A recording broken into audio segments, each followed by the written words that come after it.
اعوذ باللہ من الشیطان الرجیم بسم اللہ الرحمن الرحیم۔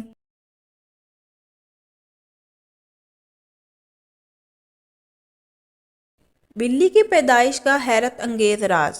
اللہ پاک کی ہر تخلیق کردہ مخلوق میں کوئی نہ کوئی پوشیدہ راز ضرور ہوتا ہے۔ بلی کو پیدا کرنے کی اللہ کی حکمت کچھ یوں ہے کہ جب حضرت نوح علیہ السلام کی قوم پر پانی کی صورت میں سیلاب کا عذاب آیا تو اللہ تعالیٰ نے حضرت نوح علیہ السلام کو کشتی بنا کر اس میں سوار ہونے اور ہر جاندار اور پرندے کا ایک ایک جوڑا کشتی میں محفوظ کرنے کو کہا۔ تو حضرت نوح علیہ السلام نے اللہ کے حکم کی تعمیل کی۔ کشتی پانی میں تھی اور اس دوران کشتی میں چوہے پیدا ہو گئے۔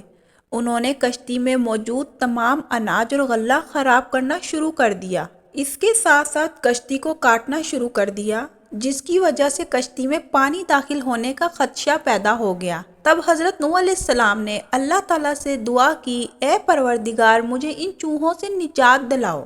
اس وقت اللہ عز و جل نے حضرت نوح علیہ السلام کو حکم دیا کہ کشتی میں موجود شیر کی پیٹھ پر ہاتھ پھیرو۔ جب حضرت نوح علیہ السلام نے شیر کی پیٹھ پر ہاتھ پھیرا تو شیر کو زوردار چھینک آئی اور اس کے ناک کے دونوں نتنوں سے بلیوں کا ایک جوڑا نر اور مادہ کشتی میں گر پڑے، جنہوں نے کشتی میں سارے چوہوں کا صفایا کر دیا۔ اس واقعے سے یہ پتہ چلتا ہے کہ بلی کی پیدائش کس طرح ہوئی ہے، اور اس دنیا میں ہر تخلیق کا کوئی نہ کوئی مقصد ضرور ہے اور اس میں پوشیدہ راز چھپے ہوئے ہیں۔ سبحان اللہ۔